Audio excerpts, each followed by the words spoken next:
যদি কোনো মা, যদি কোনো খালা, যদি কোনো বোন, যদি কোনো দাদি বেঁচে থাকাকালে চারখানা কাম করতে পারে, আল্লাহ রাসূল বলেছেন ওই মহিলা জান্নাতের ভিতরে চলে যাবে।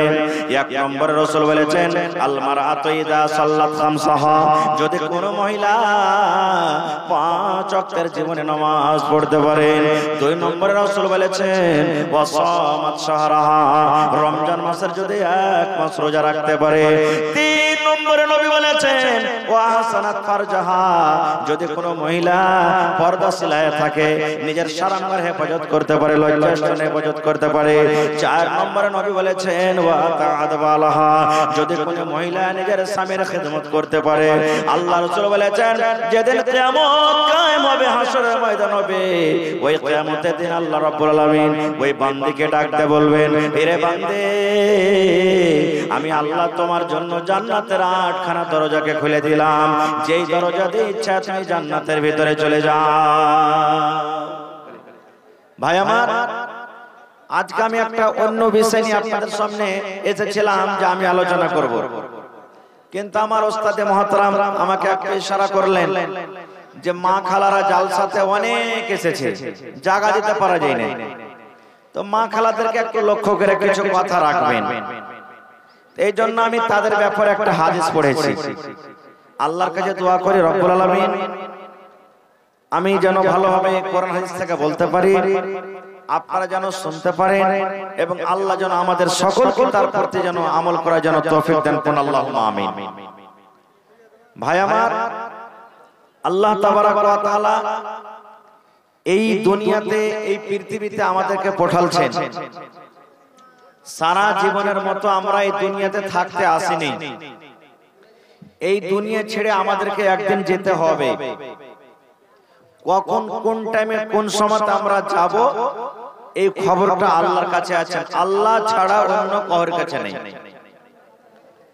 তো ভাই আমার, আজকে আমার অনেক ভাইরা জালসা শুনতে এসেছেন।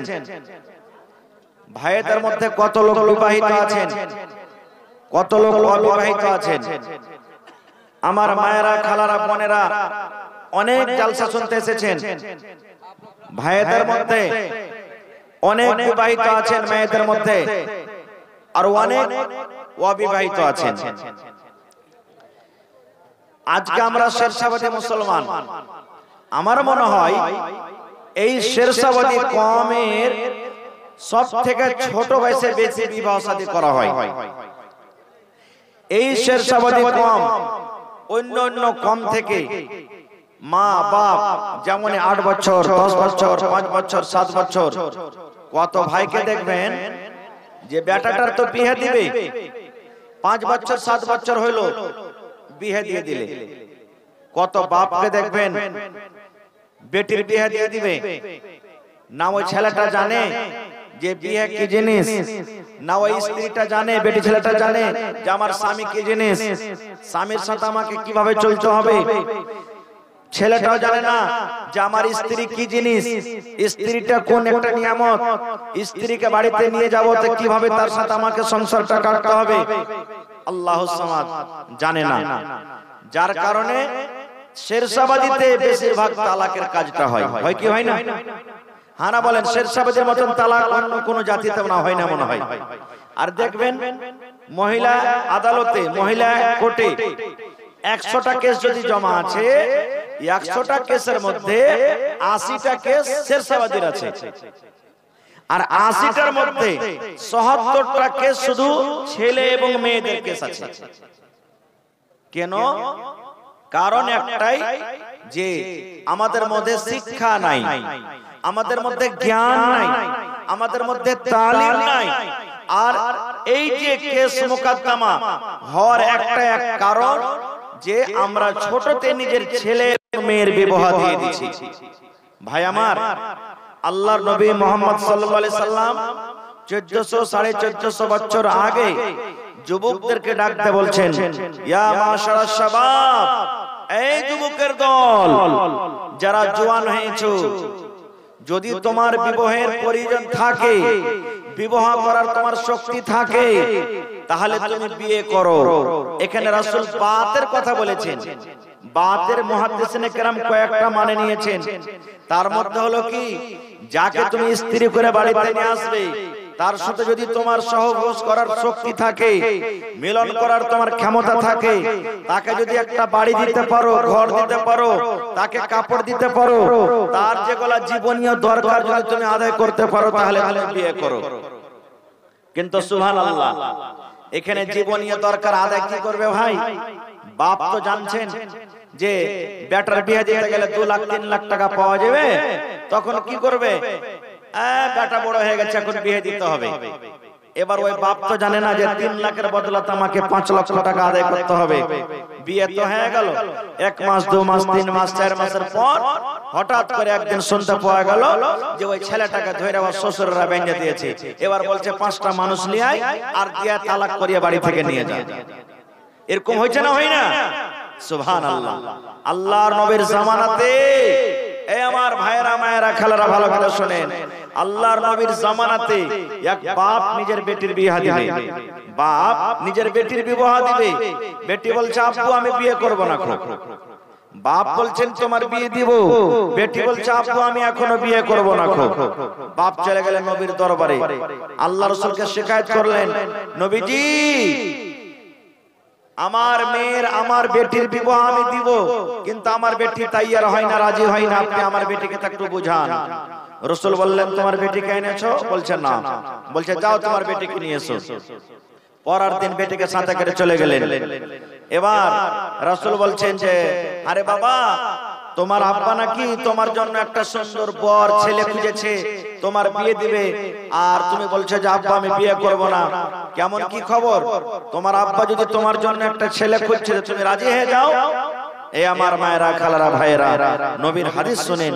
এবার সেই বেটি ছেলে, সেই মহিলাটা আল্লাহর রাসূলকে প্রশ্ন করছেন, কি জানেন? আল্লাহর নবী গো, আমার বাপ আমার বিয়ে দিবে, আমি রাজি হয়ে যাব গো দয়ার নবী। আল্লাহর নবী গো, বাপ আমার বিয়ে দিবে, আমি রাজি হয়ে যাব, কিন্তু নবী গো আমার একটু জানার দরকার রয়েছে যে আমার স্বামী হবে, ধরেন আমার বিয়ে হয়ে গেল, যে আমার স্বামী হবে, আমি যার স্ত্রী হব, আমাকে আমার স্বামী বিয়ে করে তার বাড়িতে নিয়ে চলে যাবে। এবার বাড়িতে যাওয়ার পর আল্লাহর নবী গো, আমার স্বামীর আমাকে কতটুকু কথা মেনে চলতে হবে, আমার উপরে আমার স্বামীর কতটুকু হক রয়েছে গো নবীজি, আমার স্বামীর কতটুকু কথা আমাকে মানতে হবে গো দয়ার নবী, একটু বলে দেন। এবার রাসূল বললেন, মহিলা তোমার উপরে তোমার স্বামীর কতটুকু হক রয়েছে, তোমার উপরে তোমার স্বামীর কতটুকু হক রয়েছে আল্লাহর বান্দী। রাসূল বললেন, মহিলা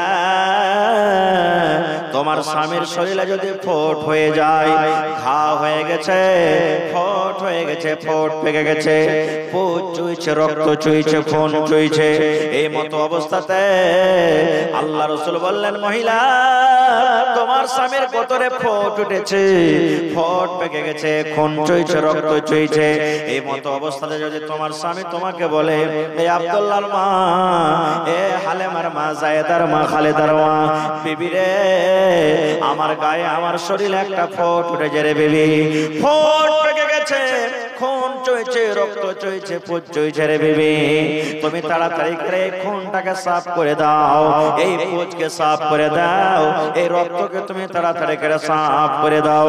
আল্লাহ রাসূল বলেছেন, এ মহিলা তোমার স্বামী যদি তোমাকে বলে, বিবি রে তুমি পানি দিয়ে সাফ করতে পাবে না, তুমি রক্তকে পানি দিয়ে সাফ করতে পাবে না, তোলা দিয়ে সাফ করতে পাবে না, কাপড় দিয়ে তুমি সাফ করতে পাবে না রে বিবি, আল্লাহ রাব্বুল আলামিন তোমাকে জিহ্বা দান করেছেন, তুমি জিহ্বা দিয়ে চেটে চেটে চেটে চেটে তুমি খুনকে সাফ করে দাও। আল্লাহ রাসূল বলেছেন, মহিলা তোমার তোমার স্বামী যদি তোমাকে বলে বিবি রে আমার শরীরে ঘা হয়েছে রে বিবি, আমার শরীরে ফোঁট উঠেছে, তুমি জিভে দিয়ে চেটে চেটে চেটে চেটে তুমি ঘাকে সাফ করে দাও, তুমি জিভে দিয়ে চেটে চেটে চেটে তুমি রক্তকে সাফ করে দাও। রাসূল বলেছেন মহিলা তোমার স্বামী যদি তোমাকে এরকম ভাবে আদেশ করে ইনকার করতে পাবে না, ইনকার করতে পাবে না, ইনকার করতে পাবে না, তোমাকে জিভে দিয়ে চেটে চেটে চেটে তোমাকে সাফ করতে হবে। নারে তাকবীর, সুবহানাল্লাহ। শুধু তা নয়, আল্লাহর রাসূল আরো বলেছেন এ আমার মায়েরা খালারা, যদি কোনো মা যদি কোনো খালা দাদি নানি রুটি তৈরি করছে, রুটি বানাইছে খোলাতে তাওয়াতে, এ ভাই তোমরা এত গল্প কেন করছো জি, আমার যে ডিস্টার্ব হচ্ছে কেন?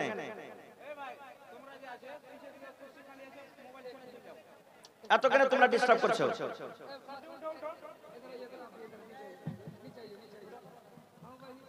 মানুষ একটা গল্প করে যে মায়ের লোকের মুখ আর ছাগলের মুখ বরাবর হয়, তাই ইউটিউব ওয়ালা ভাইয়ের গায়ের মুখ আর ছাগলের মুখ একে গেছে।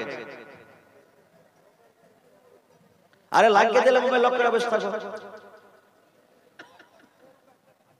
কোন কথা কহার আছে তো একটু ইশারাতে কহো, আস্তে কহো। আল্লাহ রাসূল সাল্লাল্লাহু আলাইহি ওয়াসাল্লাম বলেছেন, যদি মহিলাদের ব্যাপারে রাসূল বলেছেন এ মহিলা তুমি বাড়িতে আছো, তোমার স্বামী মাঠ থেকে ঘাট থেকে কাম কাজ করে তোমার স্বামী বাড়িতে ঢুকছে, তোমার স্বামী বাড়িতে আসছে, গরমের টাইম ঠান্ডার টাইম যে কোনো সময় হোক, যে কোনো টাইম হোক, তোমার স্বামী যদি তোমাকে এসে বলে বিবি রে এক গ্লাস তুমি পানি দিয়ে দাও, বিবি আমাকে পিপাসা লেগেছে এক গ্লাস পানি তুমি দেবে দাও, বিবি আমাকে ক্ষুধা লেগেছে আমাকে তুমি খাবার দাও। কিন্তু সুবহানাল্লাহ মা খালারা যদি কোনো অন্য কাজে ব্যস্ত থাকে চট করে বলে দিলেন একটু তুমি দেখতে পাও না যে আমি কাজ করছি, পানিটা তুমি নিয়ে খেতে পারবে না কো, আমাকে তুমি দেখতে পাও না যে আমি রুটি বানাচ্ছি, তুমি একটু নিয়ে খেতে পারবে না কো, এরকম ভাবে উঁচা আওয়াজে কথা বলবে। কিন্তু ওরে সুবহানাল্লাহ, আল্লাহ রাসূল বলেছেন ও আমার মায়েরা খালারা শুনেন, নবী বলেছেন মহিলা তুমি রুটি তৈরি করছো খোলাতে, তোমার রুটি হয়েছে, তুমি রুটি ওঠার জন্য হাতটা বাড়িয়ে দিয়েছো, হাত তুমি বাড়িয়ে দিয়েছো, তোমার রুটি উঠার জন্য তুমি হাত বাড়িয়ে দিয়েছো, এখন তুমি রুটিটা উঠিয়ে নিবে। এই মতো অবস্থায় তোমার স্বামী যদি তোমাকে বলে বিবির এক গ্লাস পানি দিয়ে দাও, আমাকে ক্ষুধা লেগেছে পানি দিয়ে দাও, আমাকে খাবার দিয়ে দাও, আল্লাহ রাসূল বলেছেন মহিলা তোমার রুটি জ্বলে যায়, তোমার রুটি পুড়ে যায়, তুমি ছেড়ে দাও রুটি বানা ছেড়ে দাও, তোমার রুটি পুড়ে যায়, তোমার রুটি ছাই হয়ে যায়, তাড়াতাড়ি করে তোমার স্বামীর কাছে তুমি চলে যাও। এই কথা তুমি বলতে পাবে না স্বামী গো 2 মিনিট দাঁড়ান, স্বামী গো 5 মিনিট দাঁড়ান, স্বামী গো 10 মিনিট দাঁড়ান, এক্ষুনি আমি আসছি, এক্ষুনি আসছি, আপনার কাছে আমি এক্ষুনি আসছি। আল্লাহ রাসূল বলেছেন মহিলা তোমার রুটি জ্বলে যায় পুড়ে যায় ছাই হয়ে যায়, তাড়াতাড়ি করে তোমার স্বামীর কাছে তুমি চলে যাও। সুবহানাল্লাহ। এমতো পুরুষেরা করতে হবে ভাই, শুধু স্ত্রীর কাছ থেকে আপনি সবকিছু নেবেন আর স্ত্রীকে কিছু আপনি দিবেন না, তার হক আদায় করবেন না, এটা কিন্তু শরীয়তে দেয়নি। শরীয়তে অনেক কিছু দিয়েছেন। আল্লাহ রাসূল সাল্লাল্লাহু আলাইহি ওয়াসাল্লামের একটা হাদিস আছে, আল্লাহ রাসূল বলেছেন যদি কোনো মা, যদি কোনো খালা, যদি কোনো বোন, যদি কোনো দাদি বেটা থাকাকালে 4খানা কাম করতে পারে, আল্লাহ রাসূল বলেছেন ওই মহিলা জান্নাতের ভিতরে চলে যাবে। 1 নম্বরে রাসূল বলেছেন আল মারআতু ইযা সাল্লাত খামসাহা, যদি কোনো মহিলা 5 ওয়াক্তের জীবনে নামাজ পড়তে পারে। 2 নম্বরে রাসূল বলেছেন ওয়া সামাত শাহরাহা, রমজান মাসের যদি 1 মাস রোজা রাখতে পারে। 3 নম্বরে নবী বলেছেন ওয়া হাসানাত ফারজাহা, যদি কোনো মহিলা পর্দাশীলায় থাকে, নিজের শারাঙ্গার হেফাজত করতে পারে, লজ্জাস্থানের হেফাজত করতে পারে। 4 নম্বরে নবী বলেছেন ওয়া তাআদ বালাহা, যদি কোনো মহিলা নিজের স্বামীর খিদমত করতে পারে। আল্লাহ রাসূল বলেছেন যেদিন কিয়ামত কায়েম হবে, হাসরের ময়দান হবে, ওই কিয়ামতের দিন আল্লাহ রাব্বুল আলামিন ওই বান্দিকে ডাকতে বলবেন এরে বান্দে আমি আল্লাহ তোমার জন্য জান্নাতের 8খানা দরজাকে খুলে দিলাম, যেই দরজা দিয়ে ইচ্ছা তুমি জান্নাতের ভিতরে চলে যাও। চারখানা কাজ করতে হবে জীবনে, তার মধ্যে এক নম্বর হলো কি 5 ওয়াক্ত নামাজ। এরকম লোক আছে মায়ের লোক কি যে পুরুষ নামাজ পড়েছে, মায়ের লোককে কয়ে পারি না ভাই নামাজ পড়ে না, একটু আর মসজিদে যেতে পারে না। তো ভাই আমার, তো 5 ওয়াক্ত নামাজ প্রথমে। আমার কত মা খালা এমন আছে যে হাজী মৌলভী সাহেব আল্লাহ রাসূল তো প্রথমে নামাজ পড়তে বলেছেন 5 ওয়াক্ত নামাজ, তো 8 আনা 4 আনা 10 পয়সা 5 পয়সা ছেলে পিলে এত ঘাটি ঘেটরি ছেলে পিলে নিয়ে কেমন করে নামাজ পড়বো, বলে কি বলে না? কত মা খালা এমন আছে যে নামাজ পড়তে পারি না, যে মাওলানা বাড়িতে এত কাজ কাম করছি যে কাজ কাম করার সুবহানাল্লাহ আমাদের ফুরসত হয় না। ওই সমস্ত মা খালাকে বলবো, বুখারী শরীফের হাদিস, আল্লাহর নবীর ছোট মেয়ে ফাতেমা রাদিয়াল্লাহু তাআলা আনহার থেকে কি আপনি বেশি কাম করছেন? ফাতেমা কত কাম করতেন জানেন? ফাতেমা কত কাম করতেন সুবহানাল্লাহ। আল্লাহুস সামাদ। একটা হাদিসের কথা শুনেন, আল্লাহর নবীর মেয়ে ফাতেমা রাদিয়াল্লাহু তাআলা আনহা একবার আব্বার বাড়ি চলে গেছেন, গোলাম চাইতে চলে গেছেন আব্বার বাড়ি, কাম কাজে আসানি হবে বলে, আমার সাহায্য করবে বলে আল্লাহ রাসূলের বাড়ি চলে গেছেন। যে টাইমে মা ফাতেমা নবীর সাথে দেখা করার জন্য গেলেন, ওই টাইমে নবীজি বাড়িতে নাই। মাঠে ময়দানে গেছেন, হয়তো তাবলীগের কামে গেছেন, নবীজি বাড়িতে নাই। এবার সতার মা হযরত ফাতেমার সতার মা হলেন কে? মা আয়েশা রাদিয়াল্লাহু তাআলা আনহা, আল্লাহ নবীর একজন স্ত্রী। তো মা ফাতেমা গিয়ে বলছেন যে মা, আব্বা বাড়িতে নেই, মানে নবীজি বাড়িতে নাই। তো হযরত আয়েশা বলছেন যে ফাতেমা, তোমার আব্বা বাড়িতে নেই, বাইরে দাওয়াতের কাজে বা কোনো কাজে গেছেন, তোমার আব্বা এখন এই টাইমে বাড়িতে নেই। তো মা আয়েশা বলছেন যে বলো মা ফাতেমা, কি দরকার আছে তোমার আব্বার সাথে, বলো, আসবে তখন আমি বলে দেবো। তো মা ফাতেমা বলছেন যে না, আব্বা আসবে তখন বলবো, আমি চলে গেলাম। বাড়ি চলে গেলেন ফাতেমা রাদিয়াল্লাহু তাআলা আনহা। এই মায়েরা ভাইরা শুনেন হাদিসটা ভালো করে। এবার সন্ধ্যাবেলা তো নবীজি বাড়িতে ঢুকছে, ওরে সুবহানাল্লাহ, যেমন বাড়িতে ঢোকা এবারে মা আয়েশা রাদিয়াল্লাহু তাআলা আনহা বলেন, ইয়া রাসূলুল্লাহ, আল্লাহর নবী গো, আপনার কলেজার টুকরা আদরের মেয়ে ফাতেমা বাড়িতে এসেছিল। নবী গো, আপনাকে দেখা করার জন্য আপনার কলেজার টুকরা ফাতেমা এসেছিল। আল্লাহ রাসূল বলছেন, বিবি রে, আমার ফাতেমা কি বলেছে তুমি দয়া করে বলে দাও। এবারে মা আয়েশা বললেন, ইয়া রাসূলুল্লাহ, আল্লাহ নবী গো, আপনার খবর পেয়ে ফাতেমা ঘুরে চলে গেল, আমাকে বললো না কিছু।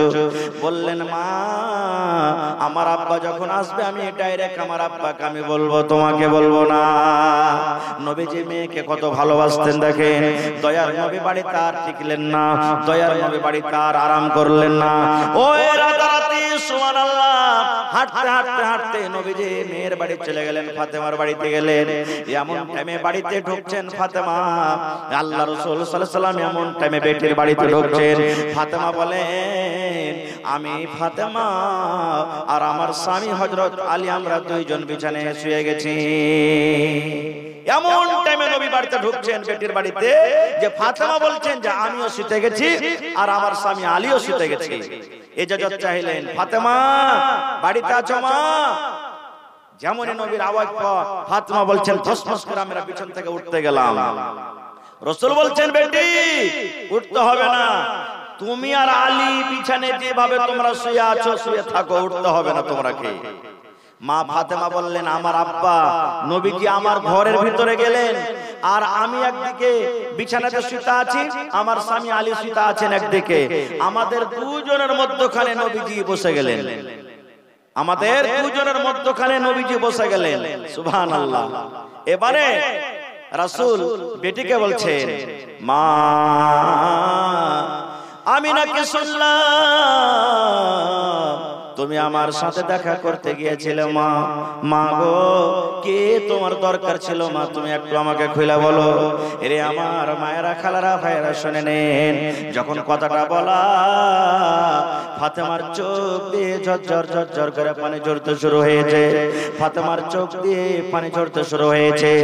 নবী বললেন, বেটি রে, কেঁদো না, কেঁদো না, কেঁদো না মা, তোমার কি হয়েছে তুমি বলো তো। আমি তোমার আব্বু এসে গেছি, আমার সাথে তুমি দেখা করতে গিয়েছিলে মা, কি তোমার দরকার রয়েছে মা, তুমি একটু বলে দাও। এইবারে ফাতেমা রাদিয়াল্লাহু তাআলা আনহা এরকম ভাবে নিজের হাতখানাকে আব্বাকে দেখাচ্ছেন, আব্বা গো দেখেন আমার হাতের দিকে, এই যে আমার হাত দেখেন, এই যে আমার হাত দেখেন। দয়ার রাসূল যখন নিজের মেয়ের হাত দেখলেন, সুবহানাল্লাহ, হাতে বড় বড় হয়ে ফোঁসা পড়ে গেছে। কত ফোঁসা গলে গেছে, কত ফোঁসা এখনো গলেনি, কত ফোঁসা পানি পানি হয়ে আছে। যেমন দেখবেন তাও চপাতে গেলে হাতে ফোঁসা পড়ে যায়, কোদাল চপাতে গেলে হাতে ফোঁসা পড়ে যায়, বাঁশ কাটতে গেলে হাতে ফোঁসা পড়ে যায়। আপনি অন্য এরকম হাত দ্বারা কোনো কাজ করতে গেলে হাতে ফোঁসা পড়ে যায়। এবারে মা ফাতেমা রাদিয়াল্লাহু তাআলা আনহার হাতে এরকম ভাবে পানি পানি ফোঁসা ফোঁসা হয়ে গেছে। আল্লাহ রাসূল সাল্লাল্লাহু আলাইহি ওয়াসাল্লাম হাত যখন দেখলেন বলছে, মা ফাতেমা, এই হাতে তোমার কি কারণে ফোঁসা পড়েছে রে মা, তোমার হাতে এত বড় বড় ফোঁসা কি কারণ হয়েছে বলে দাও।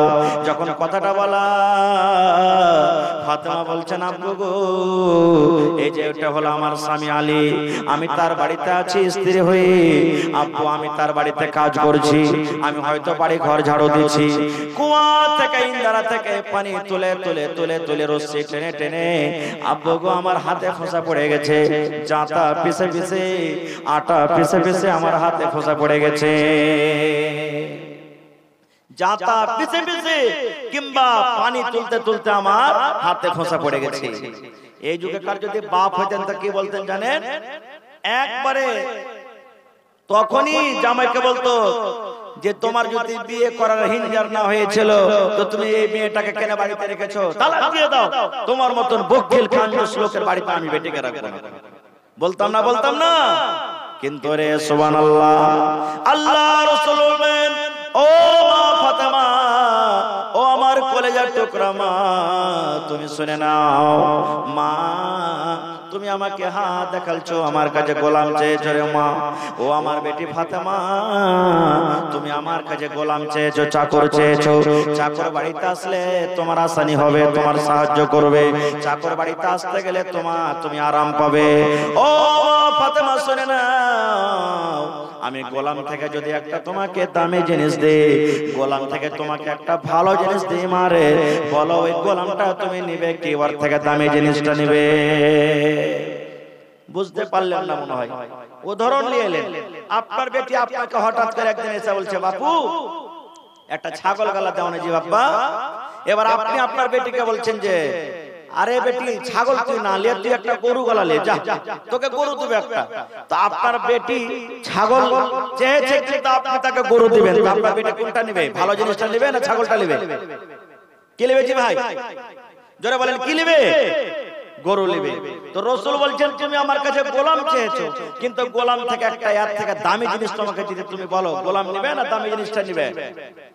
দুনিয়ার কোন এমন বেটি আছে যে বাপ যদি যে জিনিসটা চাইবে ওর থেকে দামি জিনিস যদি দেয় তো দামি জিনিসটাই না নেবে? তো ফাতেমা বলছেন, আব্বা তাহলে আমি গোলাম নেব না, গোলাম থেকে যেটা দামি জিনিস আছে ওটা আপনি আমাকে দিয়ে দেন। যখন কথাটা বলা, সুবহানাল্লাহ, এবারে নবী বললেন, ও ফাতেমা তুমি শুনে নাও, এশারের নামাজের পর যখন তুমি বিছানায় ঘুমাতে যাবে, এশারের নামাজের পর যখন তুমি বিছানায় ঘুমাতে যাবে, যখন তুমি বিছানায় ঘুমাতে যাবে, বিছানায় ঘুমার আগে আগে, বালিশে মাথা দেওয়ার আগে আগে মারে তোমাকে তিনখানা আমি দোয়া শিখিয়ে যাই, তোমাকে তিনখানা আমি তোমাকে তাসবিহ দিয়ে যাই।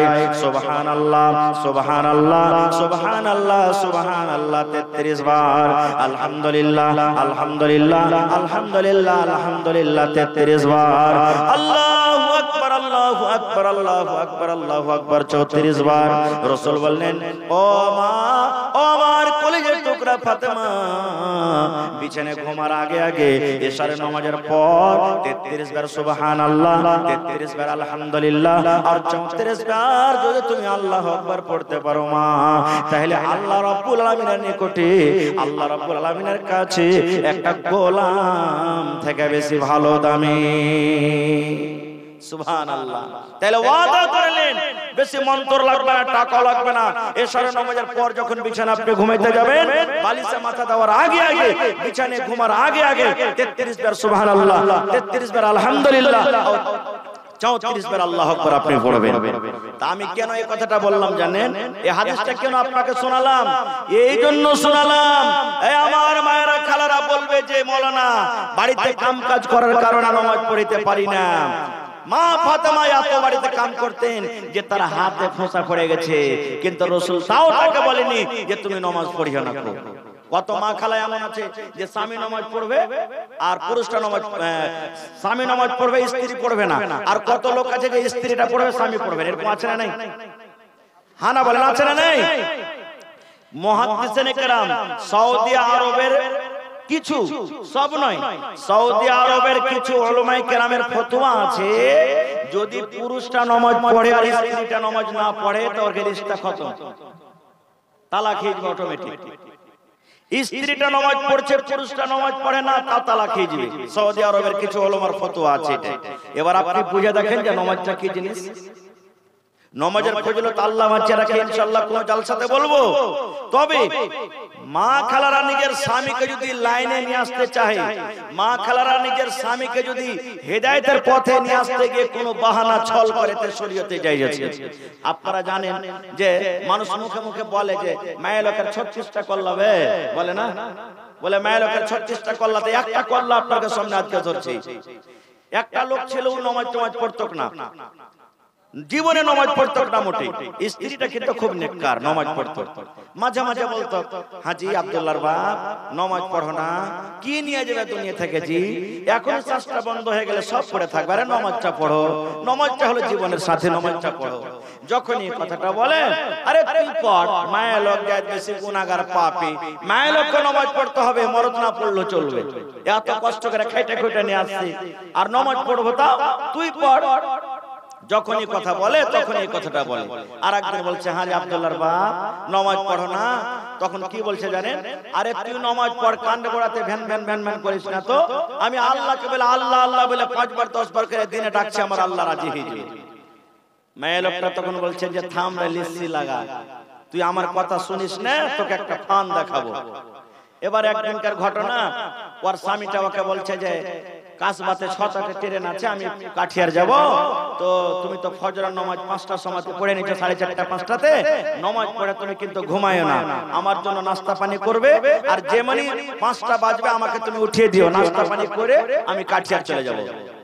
মেয়ে লোকটা বলছে স্ত্রীটা যে ঠিক আছে লিস্টি লাগা, এই তালে তাল তোকে আমি এখন মজা দেখাচ্ছি। মেয়ে লোকটা নামাজ টামাজ পড়ে ওর স্বামীর জন্য নাস্তা না বানিয়ে ওকে না উঠি আবার ঘুমিয়ে গেছে। ঘুমিয়ে গেছে। বাবু সাহেব তো বলেছে যে 5টাতে উঠাই যা, 7টা বেলা তো উঠে অভ্যাস আছে। এমন টাইমে উঠছে, দেখছে ঘড়িতে 7টা বেজে গেছে, সূর্য উঠে গেছে, ওর স্ত্রীকে দেখছে বিছানায় শুতে আছে, ওকে তখন বলছে, এ হালে হালে মা উঠ, আরে উঠ না, 7টা বেজে গেল, তোকে বলেছি 6টার সময় আমাকে নাস্তা করে দিবি, আর তুই এখন পর্যন্ত তুই শুতে আছিস, ঘুমিয়ে আছিস। যখন কথাটা বলা, এবার তার স্ত্রী কি বলছেন জানেন? দেখেন কল্লা দেখাচ্ছে, স্বামী গো ও আমার আদরের স্বামী, বয়ান ধরে একবারে ওকে সুন্দর করে কলিজা ঠান্ডা করে স্বামী ধরে ডাকছে। ওকে তখন বলছে, স্বামী স্বামী বললে হবে না রে, বেলা 7টা হয়ে গেল, তাড়াতাড়ি করে উঠ, আমাকে কাঠিয়ার কাজে যেতে হবে। আবার স্ত্রীটা বলছে, কোনো কথা নয়, স্বামী গো ও আমার আদরের স্বামী।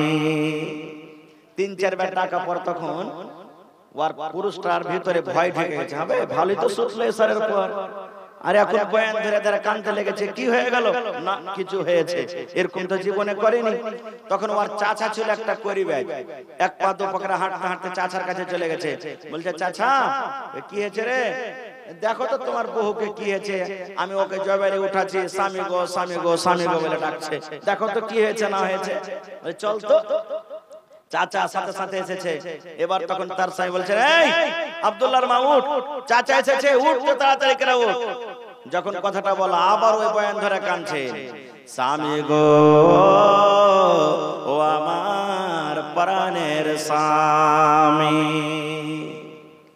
যখন 2-3 বার যখন এরকম ভাবে চাচার সামনে ডেকেছে, তখন চাচা বলছে যে ভাতিজা রে, এই জিন ধরা ভূত কিন্তু আমার কাছে নাই রে ভাতি। এই জিন আমি ধরতে পারবো না, আমার কাছে এরকম কোন মশাল নাই যে আমি এই জিনটাকে ধরতে পারবো। তুই আর থেকে বড় করবে যে আছে ওকে ডাক। যখন ওরা বাড়ি থেকে ঘর থেকে যখন বের হয়েছে, সুবহানাল্লাহ, চট করে ওই বেটি ছেলে ওই বহুটা বিছানে বসে গেছে।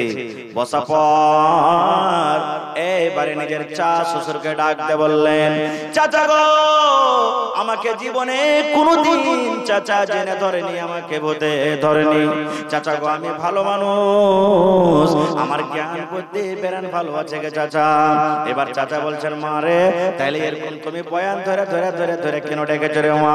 বলছে, চাচা গো, আপনার ভাতিজা নামাজ পড়ে না, জীবনে কোনোদিন নামাজ পড়ে না গো চাচা। আমি নামাজের যখন কথা বলি, আমাকে একটাই কথা বলে, বিবি রে তুমি নামাজ পড়ো, আমি আল্লাহকে আল্লাহ আল্লাহ বলে ডাকছি। আমি নামাজ পড়বো না, আল্লাহকে আল্লাহ আল্লাহ বলে ডাকছি, আমার আল্লাহ রাজি হয়ে যাবে, খুশি হয়ে যাবে। চাচা বলেন, আমার স্বামী 6টার সময়তে বলেছে কাঠিয়ার চলে যাবে, আমাকে নাস্তা করতে বলেছে, আমি 5টা থেকে আমার স্বামী আমাকে উঠাই। এখন থেকে নিয়ে মোটামুটি 1 ঘন্টা ধরে আমি স্বামী গো স্বামী গো স্বামী গো বলে কত কলেজা ঠান্ডা করা কথা আমি তাকে ডাকি, কত সুন্দর করে স্বামী গো বলে ডাকি। চাচা এবার আপনি বলেন তো, আমার স্বামীর কি পেটটা এতক্ষণ থেকে ভরেনি?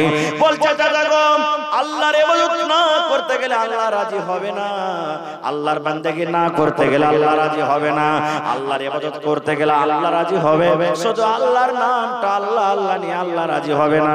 যেমন আমার স্বামীকে কত সুন্দর করে আমি স্বামী স্বামী স্বামী বললাম, কিন্তু তার পেট ভরবে না। কতক্ষণ পেট ভরবে না? যতক্ষণ পর্যন্ত তার পেটে রুটি না যাবে, ভাত না যাবে, পানি না যাবে, খাবার না যাবে, ততক্ষণ পর্যন্ত তার পেট ভরবে না।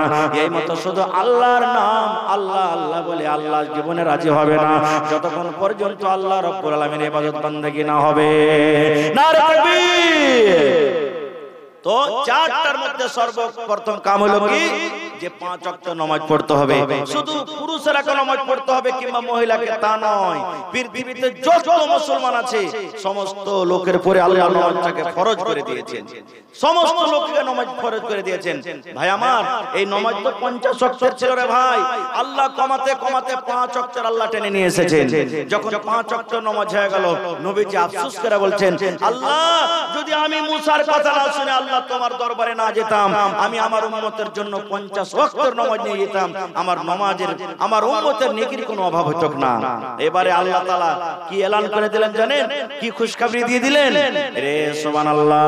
আল্লাহ তাবারাক ওয়া তাআলা এবারে নবীকে ডাক দিয়ে বলছেন, ও আমার নবী, ও আমার হাবিব, আপনি চিন্তা করিয়েন না, আপনি হোশ হারায়েন না, নিরাশ হয়ে যায়েন না, মন ভেঙে দিয়েন না গো নবীজি।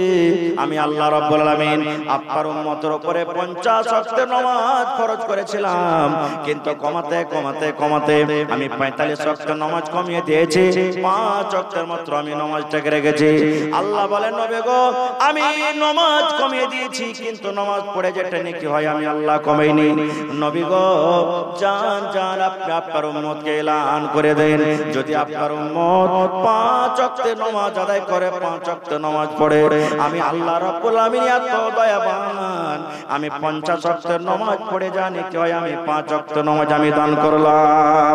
যাও যাও, আপনার উম্মত যদি কোনো মানুষ এক টাইমের নামাজ আদায় করে, আমি আল্লাহ 10 ওয়াক্তের নামাজ পড়ে জানি কি হয় দান করব। আপনার উম্মত যদি 2 ওয়াক্তের নামাজ আদায় করে, 20 ওয়াক্তের নামাজ পড়ে জানি কি হয়, আমি আল্লাহ তাকে দান করব।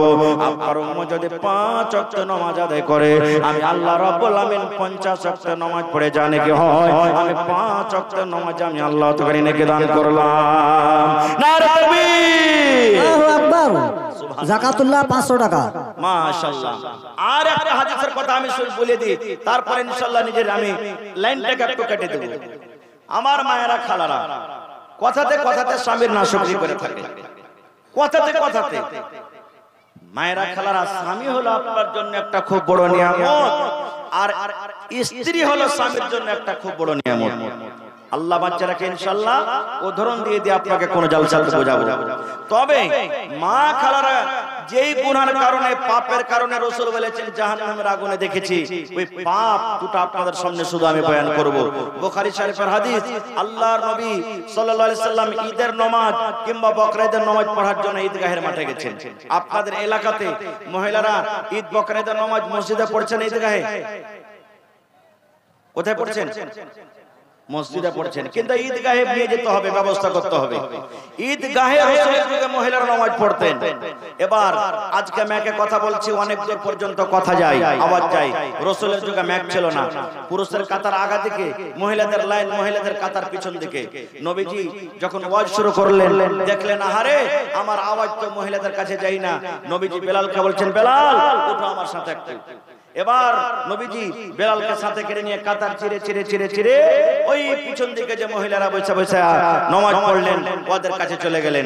জব্বার স্পেশাল ঈদের ময়দানে ঈদ বকরা ঈদের নামাজ পড়তে গিয়ে রাসূল মহিলাদেরকে ওয়াজ শুরু করে দিলেন, ইয়া মাশারান নিসাই তাসাদদাকনা ফাইন্নী উরিতুকুন্না আকসারা আহলিন নার।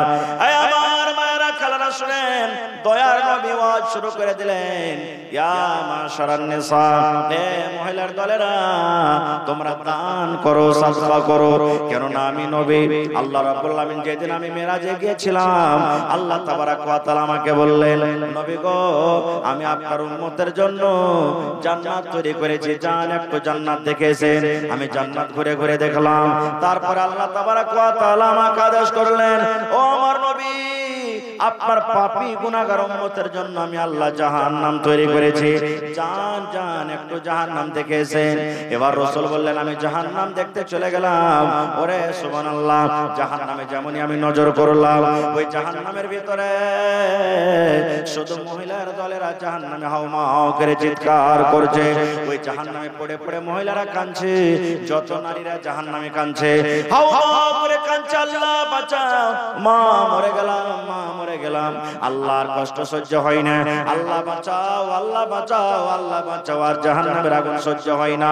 রাসূল বললেন, মহিলা তোমরা দান যদি করো, আল্লাহ রাব্বুল আলামিন তোমাদেরকে জাহান্নামের আগুন থেকে বাঁচিয়ে নেবে। যখন রাসূল বললেন, মহিলা তোমাদেরকে দুটা গুনার কারণে আমি জাহান্নামের আগুন দেখলাম, একজন মহিলা তার হ্যাঁ বলছেন, ওয়া বিমা ইয়া রাসূলুল্লাহ, আল্লাহ রাসূল গো একটুখানি আপনি দয়া করে বলে দেন তো। আপনি বলেন মহিলাকে আমি জাহান্নামের আগুনে দেখলাম। নবী গো মহিলারা কোন এমন পাপ করে, নারীরা কোন এমন গুনাহ করে, কোন পাপের কারণে, কোন গুনার কারণে আপনি জাহান্নামের আগুনে দেখলেন? নবী গো একটু দয়া করে বলেন মহিলারা কোন জীবনে এমন পাপ করে, কোন জীবনে গুনাহ আছে, সেই গুনার উপরে আল্লাহ নারাজ হয়ে তাদেরকে জাহান্নামের আগুনে দেয়। নবী গো একটু দয়া করে বলেন গুনাহগুলো কি? আল্লাহ রাসূল বলেন, মহিলারে মাত্র তোমরা জীবনে দুটা করে গুনাহ বেশি করে থাকো। এক নম্বর গুনাহ হলো তুকসুরুন্নাল্লাহ আনা, মা খালারা বেশি বেশি করে লান করে। আর দুই নম্বর গুনাহ নবী বলেছেন ওয়া তাকফুরনাল আশির, নিজের স্বামীর মালের তারানা শুকরি করে। এক নম্বরে লালতান, দুই নম্বরে নিজের স্বামীর মালের নাশুকরি। এই দুটো গুনার কারণে রাসূল বলেছেন আমি তোমাদেরকে জাহান্নামের আগুনে দেখেছি। গুনাহ দুটো কি? লালতান কাকে বলে? নাশুকরি কিভাবে করে? আল্লাহ বাচ্চা রাখে, ইনশাআল্লাহ এই বিষয়ে কোনদিন কথা বলবো। তবে রাসূল বললেন যে দান করো, কারণ তোমাদেরকে জাহান্নামের আগুনে পুড়তে দেখেছি। তোমরা যদি দান করো, তোমাদের দ্বারা থেকে দুটা করে ভুল হয়ে যায়, আল্লাহ তাবারাক ওয়া তাআলা দানের বিনিময়ে তোমাদেরকে জাহান্নামের আগুন থেকে বাঁচিয়ে নেবে। আজকে জালসা, মাদ্রাসার জালসা, মায়েরা খালারা জালসা শুনতে এনেছে, টাকা নিয়ে এসেছেন, কিন্তু কিয়ামত ঈদগাহের মাঠে লোকেরা নামাজ পড়তে যায় তো কে টাকা নিয়ে দিদি ভাই? 10 টাকা 20 টাকা 50 টাকা পকেটে থাকে, আরে নামাজ পড়তে যাচ্ছে টাকা কি করব? মানুষ বাড়িতে রেখে যায়। কিন্তু রাসূল বললেন দান করো। ওরে সুবহানাল্লাহ, এ আমার মায়েরা খালারা শুনেন, হযরত বেলাল বললেন আমি তলিয়া বিছিয়ে দিলাম, আমি গামছা বিছিয়ে দিলাম, আমি রুমাল বিছিয়ে দিলাম। ও ঈদগাহের ময়দানে সুবহানাল্লাহ, এবার মায়েরা খালারা নিজের দান শুরু করে দিলেন। কে টাকা দিয়ে দিলেন, কে দিনার দিয়ে দিলেন, কে দিরহাম দিয়ে দিলেন। এবার হযরত বেলাল বলেন, কে গলা থেকে হার খুলে দান করে দিলেন, কে নাক থেকে নাক মাঝে দিয়ে দিলেন, কে পা থেকে পায়াল দিয়ে দিলেন, কে হাত থেকে বালা দিয়ে দিলেন, কে লোক থেকে আংটি দিয়ে দিলেন। আল্লাহ রাসূল বলেছেন, যার কাছে যা গয়না ঘটেছিল খুলে খুলে খুলে খুলে খুলে সব আল্লাহর নবীর সামনে তারা হাজির করে দিলেন।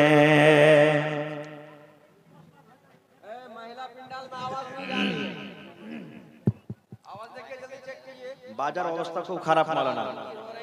बैक ऑपरेटर आप इसको ध्यान दें, महिला पिंडाल में बिल्कुल आवाज नहीं है। अगर वहां तक आवाज नहीं पहुंचेगी तो फिर ये हमारा प्रोग्राम नाकाम होगा। इसलिए बाजा का साथ देना बहुत ही जरूरी है, इसलिए आप वहां ध्यान दें। और इस मदरसे के जो बड़े बड़े तलबा हैं वो लोग स्टेज पर आए, आपके सदर साहब इंतजार कर रहे हैं, कुछ काम है। और आप लोग बिल्कुल शांति से सुने बैठे रहे, इसी तरह से बैठे रहे। बिल्कुल आखिर में आप चतुर्वेदी साहब को भी सुनेंगे, इसलिए आप बिल्कुल। और एक खास मुकर्रिर इमामुल हक साहब जो झारखंड से आए हुए हैं, जिनका नाम नहीं था, लेकिन बाद में यहाँ के नौजवान कमेटी ने उनसे राब्ता करके, चूंकि बहुत ही निराला अंदाज में तकरीर करते हैं जिसे हर कोई सुनना पसंद करेंगे, उनको सुने बगैर आप अगर जाते हैं तो फिर बाद में पछतावा होगा। पहली बार इस इलाके में आ रहे हैं मौलाना इमामुल हक साहब, इसलिए आप उन्हें सुनेंगे जरूर। तो अभी हमारे शेख साहब अभी चंदा करेंगे और उसके बाद चंद ही मिनटों में फिर आगे का प्रोग्राम भी इंशाअल्लाह आपको सुनाया जाएगा। तो ওয়াজ আপনারা শুনলেন, আলহামদুলিল্লাহ। বসে বসে আমার পর আবার ওয়াজ হবে।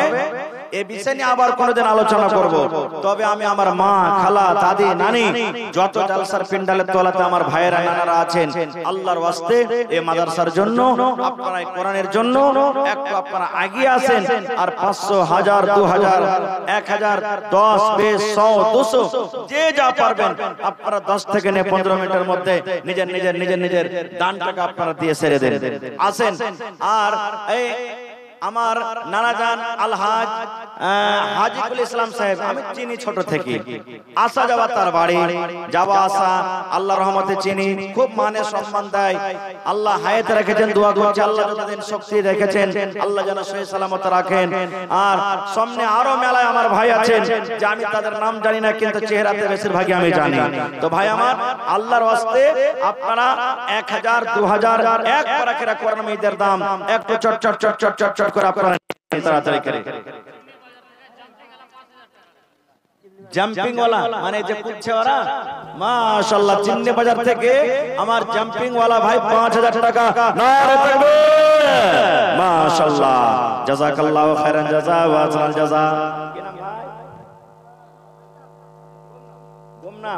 আচ্ছা, কোন নামে চলবে?